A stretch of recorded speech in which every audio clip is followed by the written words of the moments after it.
కాంగ్రెస్ లో అసమ్మతి పోరు చల్లారలేదు. పాత కొత్త నేతల మధ్య నిత్యం ఘర్షణ వాతావరణం నెలకొంటోంది.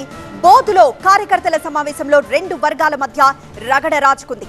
వలస నేతలు రాథోడ్ బాపురావు, రేఖా నాయకుల ఎదుట ఘర్షణకు దిగారు.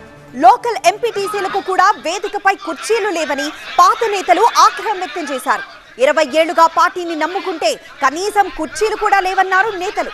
ఇచ్చోడ కన్వీనర్ వర్గానికి వైఎస్ ఎంపీపీ వర్గాల మధ్య పరస్పరం దాడులు జరిగాయి. ముఖ్య నేతలు నచ్చజెప్పినా స్థానిక నేతలు వినిపించుకోలేదు.